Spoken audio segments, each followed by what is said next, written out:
Swami Yadavandananda has warned me that I have no such liberty as my predecessor on this chair. That he has given them ample opportunity to elaborate what they wanted to say. But here, I've been told that I have less than 2 hours, and there are 3 speakers, and of course there will be many questions among us. So I will request all of them to limit their submission to 25 minutes, maybe 30, so that we have time to. Okay, well, your session, of course, that is fast, but so in that case, we will do it next. So I will ask Mr. Mohanty to start presenting your paper first. Respected Chair, my friend Namamamdi, and all the Vidwans present here. I begin with my humble tribute to the Ramakrishna Mission Institute of Culture for its servitude they Shiva brought to the cause of unfolding and greater understanding of the cultural heritage of India and its abiding values undertaken over the last few decades. In particular, through the exquisitely named book, The Cultural Heritage of India series, Volume 1 to 7, Part 1 and 2. A much valued contribution to the explication of knowledge on India's past, and a prized possession it is to any academic or student of Indian culture. This great initiative, accommodating all major trends of thoughts and facets of Indian wisdom, has convenienced anybody a holistic appraisal of the civilizational history of the subcontinent, culminating on today's nation state, that is India. To my mind, this series also created an inspirational model for any serious mind browsing on traditions of Indian literature, religion, philosophy, about which Professor Mukhopadhyay sometime back told in detail, philosophy, scientific knowledge, art, and so on. The last 2 volumes, Volume 7, Part 1 and 2, dedicated to studies on architecture, epigraphy, numismatics, art, painting, music, dance, and theatre, and their relationship with Indian life and society, edited by Dr. Kapila Vatsyayan, the Sabadarshika of Indian arts, introspect the vast multitude of Indian art traditions in retrospect and their intervening nature and content. The volume 7, like the earlier ones too, represents a vast body of scholarship prevailing at a point of time of compiling and drawn from all over the subcontinent and even beyond. May I once again place on record the sense of appreciation and joy at this enormously great and profound task getting completed, and hearty congratulations to Dr. Srimati Vatsyayan, who admits herself it to be her Shiva brought, and the authorities of the Ramakrishna Institute of Culture. For this wholesome and invaluable gift to the nation, I am also personally thankful to the Institute to which I always look up to for this kind invitation accorded to me to attend this seminar. Coming to the subject of my presentation on the traditions of music and dance in Assam, the doorway to the vast territory of Northeast India, I gratefully remember late Professor Maheshwar Nehru, 1915-1995, one of the most illustrious servants of the last century, and one among the last Renaissance minds, as encapsulated by Dr. Vatsyayan, who immensely contributed to the studies on these traditions and thus drew the attention of the Indian culturophiles or the art cognoscenti. Professor Nehru's contribution in the form of an essay on classical dance tradition in Assam, reprinted here, that is in volume 2, part 2. The essay puts forward, substantiates my above point. The essay puts forward an additional as well as historical background of the emergence and flowering of the three classical dance traditions in the temples, on public and ritual occasions, and in the subsequent institutions in different periods of history. Supplementing to what Professor now elucidates, I would like to re-emphasize on the fact that in Assam contributed significantly to the world of Indian art in general, music, dance and theatre in particular, with her bewildering varied traditions emerging from the vast as well as composite matrix welded of diverse communities, tribal as well as non-tribal. Added to them is another vast treasure of graphic arts, effected on miniatures, manuscript made of Oguru bark or paper pulp. In Assam, the tradition of palm leaf manuscripts is not available. What is done is absolutely in terms of paper pulp as well as Oguru bark manuscripts. Miniatures, wood, bamboo, masks and textiles.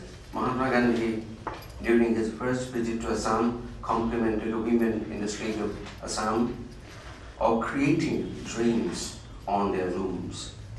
Professor Rajarananda Dasgupta's contribution to the present volume, part 2, with his discussion on the tradition of manuscript painting, or miniature painting for that matter, and its stylistic variations, and Dr. Kapilawat Sayan's work with Dr. Maestro Neo on the Assamese Gita Govinda paintings be a testimony to it. Among the Mali traditions of dance in Assam, the Devadasi, once practiced in several Shiva temples, and the Hayagriva Madhava temple at Hajo, an ancient Vaishnava shrine with Lord Vishnu in his Hayagriva manifestation, or said. He is virtually extinct today, bearing the curse of social stigma and calumny during the colonial rule. The Ozapali, a semi-dramatic form with its two varieties, the Vaishnavite called Byahgua and a Sakta called Monosagua, is the oldest, which dates back not later than 12th century, and is continuing with some amount of popular support at the village level. Between the two versions of the Ozapali,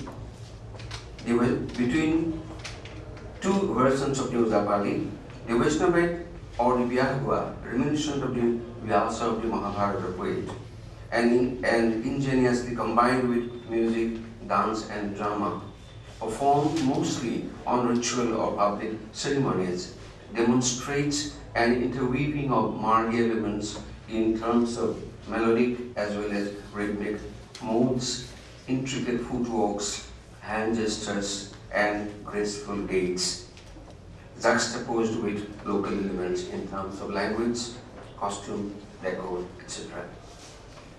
The Byahgua, as the name itself suggests, invariably sings and dances episodes from the epics with an interpenetration of localized folk narratives and often interspersed with comic interludes. The Monosagua variety, on the other hand, invokes the Southern Pradesh Manasa through its music and dance, singing mostly from the compositions of Shukra Narayan Deva, a medieval Sakta poet.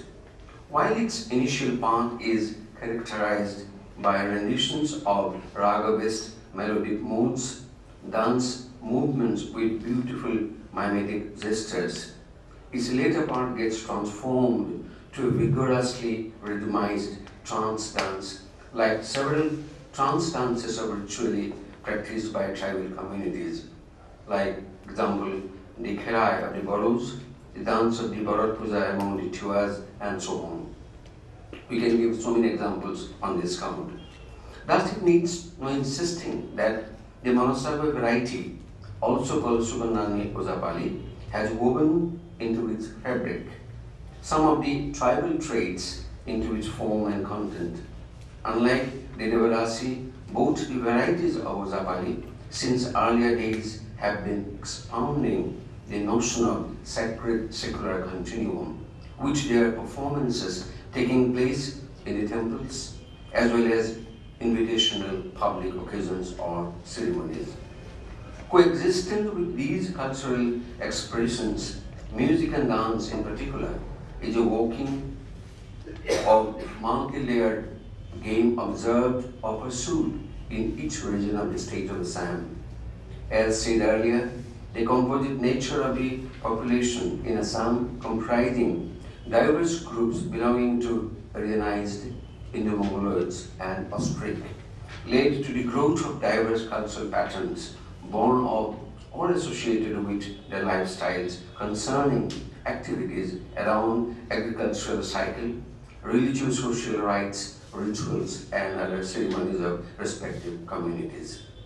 Each of these is characterized by a performance, be it music or dance or even semi-dramatic. While they are set to local conditions orally transmitted through generations, there are also many a time interpenetration of various streams as a result of continual communication, interaction, and social camaraderie with other communities. The result is the emergence of multiple traditions of music and dance, which are intertwined with the process of social existence of each of the social groups, unlike many of the performing arts in the modern sense of their currency. It is interesting to note at the same time the flow and reaching out of the epic tradition overlapping or getting assimilated with ethnic cultural environment, resulting in the growth of new artistic expressions like the Sabinalun, Ramayana Katha recitals among the Karbi. The Karbi, a major tribal group of the hills of Assam, has a distinct tradition of reciting the Ramayana in their own Karbi language.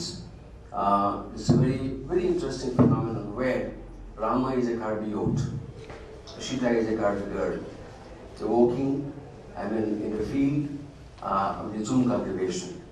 That's kind of nature. So that way, the epic tradition penetrated into the tribal groups of Assam also. Sabinalun, Ramakatha recitals among the Karbis, a major hill tribe of Assam, and the Harigan, a folk theatre delineating Ramayana stories among the Ravas, another major plains tribe of the Brahmaputra Valley. To these polyphony of performative expressions came another stream of sacred art forms born of the Bhakti movement in Assam during the 15th, 16th centuries with Srimad Shankaradeva 1449-1568. Saint and preacher, poet and playwright, philosopher and reformer, artist and composer, all rolled into one, to quote Dr. Vasudeshwar Agrawal, at its fountainhead. The Bhakti movement in Assam basically concerned with the propagation of Bhakti, of the faith of Bhakti to the unity of Godhead manifested through Lord Vishnu, or the life and lore of Lord Krishna, as enshrined in the Bhagavata Purana, went far beyond the bounds of a religious movement to usher in an all-pervading cultural resurgence, unprecedented in the history of Assam and the northeastern part of India. Imbued with this resurgent milieu and with the ambidexterity in leadership of Shankaradeva, supplemented by his huge creative oeuvre, Assamese literature in all forms, poetry, drama, etc., epic, music, dance, theatre, painting, including miniature painting, sculpture, craft, and textile, saw their fluorescence sustained for 2 centuries. Also, the visionary poet, composer, and social philosopher accepted all art forms, literary, visual, and performing, as media of reaching out to people and instruments of social change, however, retaining the aesthetic elegance of each of the art forms. Within this body of variegated expressions comes the Onkiya Bhavana, or Onkiya as alternately called, which Shankaradeva introduced. The first ever play, Srinath Jatra, was mounted in his early age, that is the later part of 15th century, as one of the means of drawing a roadmap of his inclusive journey or structuring a vision of harmony between art and pursuit of bhakti, marked by exquisite artistry inlaid in his form and structure, and stylized with subtle combination of music, dance and drama. Ankiya Bhavana came to grow as a powerful theatre and theatre movement in the centuries that followed. The Ankiya Bhavana and its derivative forms endure as a vibrant tradition of theatre even today, getting performed in abounding numbers around the year in the Satra institutions as well as village numbers, the prayer halls, particularly in Upper Assam. Now all of you, my friend Almar, will be talking about in detail about the Ankiya Bhavana and the Drama traditions.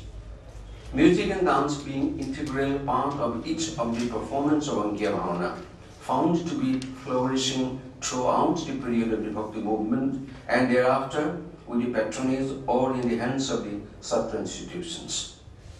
Entrance, exit, and any movement for all character personages are punctuated with spells of music done by the orchestra and danced by the character personages. The preliminaries or the series of Hemalis, reminiscent of the Purvaranga in Sanskrit theatre, also constitute another set of orchestral sessions in accompaniment with dance, where the members of the orchestra themselves dance with a very intricate footworks and stylized floor covering. All this happens before the beginning of the play, actual play. Dance sequences within the performance of the play vary according to the nature and personality of individual characters. Shankardeva's disciple and spiritual heir and a prolific composer, Madhavdeva, 1498-1596, enlarged the theatre-centric repertoire of dance numbers as well as introduced certain others outside the framework or structure of the dramatic performance. So was the case with the music too, with a cluster of melodic modes, ragas, and rhythmic numbers with defined beats, the talas, set to the lyrics of the plays, complemented with another